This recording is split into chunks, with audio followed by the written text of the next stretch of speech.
LeBron James' season debut, which Lakers players benefited most from superstars' return. LeBron James made NBA history on Tuesday night, taking the court to officially begin his 23rd season. James had missed the first 14 games of Los Angeles' season due to sciatica and was quiet points-wise in his debut against the Jazz, but made his presence felt offensively.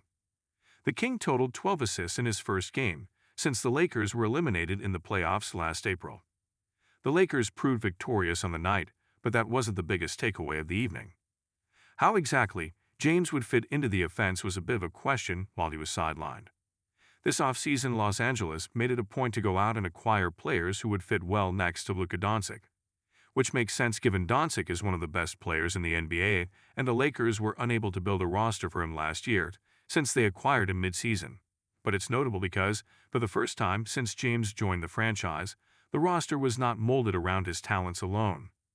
Nobody truly doubted LeBron would be able to succeed with this year's Lakers squad, but trying to project his role on the court was a murkier exercise than it's been in a very long time. For basically his entire career, everything orbited around James. Now everything orbits around James and Doncic. It's an unfamiliar reality for those watching, and presumably for James himself too. What kind of form would the King take to best accentuate his newest superstar teammate while still making his presence felt? Tuesday night showed a glimpse of that. To put it simply, James is there to make everybody's lives a little bit easier. His 12 assists show the connectivity he can bring to an offense that occasionally grew stagnant, while Doncic and Austin Reeves dribbled the air out of the ball.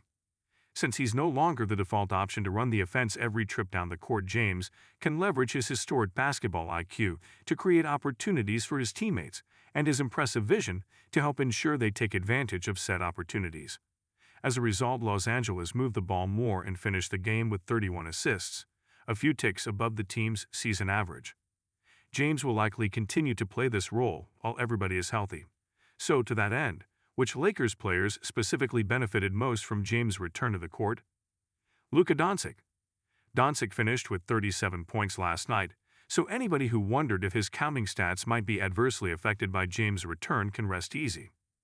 The Slovenian superstar remains one of the NBA's most dangerous scorers and will get his touches no matter who else is playing with him. He took 22 shots and attempted 16 free throws while posting a 40% usage rating, notably higher than his season average of 36.4%.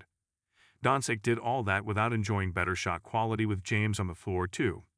He took 11 open shots against Utah, per the NBA's tracking data, but averages 11.2 on the season. All that leads to the conclusion that James' presence didn't really change much for Doncic. He still had the ball in his hands constantly, took contested shots, regularly drove into the lane to draw fouls, and was involved often enough otherwise to rack up 10 assists.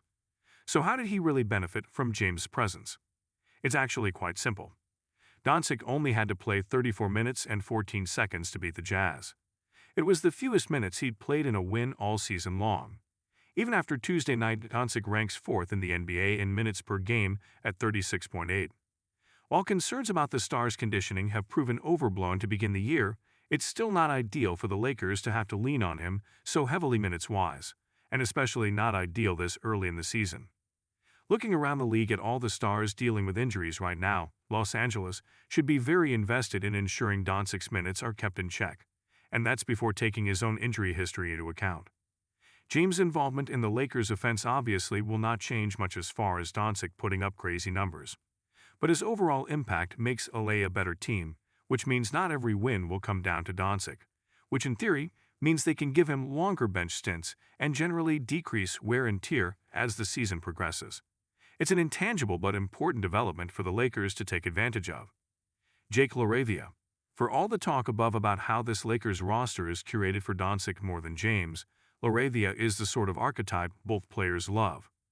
Signed in free agency over the summer, LaRavia is a 3-and-D wing who was brought to Los Angeles to fight defensively and hit his open shots when the moment calls for it. His season statistics suggest he's sticking to that blueprint. LaRavia is averaging 10.8 points and 1.5 steals per game while shooting 34% from 3 on 3.3 attempts per game. Against the Jazz, LaRavia enjoyed one of his better nights of the season so far. He scored 16 points on 6 for 10 shooting and 2 for 5 from deep. He showed earlier this year he could catch fire once in a blue moon, but Tuesday night's showing can be largely chalked up to LeBron. LaRavia scored 50% of his points off assists from James, sinking 2 threes and 1 inside the arc, thanks to dishes from his star teammate. The secret for how to play with James has long been out for players of LaRavia's skill set. Hang out in the corner, shoot the wide-open three-pointers James generates, and be ready to take advantage of the chaos James creates in general. Last night suggests LaRavia can follow in the footsteps of players who came before like Shane Battier, Kentavious Caldwell-Pope, or Iman Shumpert to capitalize on the opportunities that come with sharing the court with LeBron. DeAndre Ayton. Based on how the Lakers lost in the postseason to the Timberwolves last spring, Ayton is one of the most important players on the roster. He is the only center capable of attacking the boards at an elite level while still positively impacting the offense.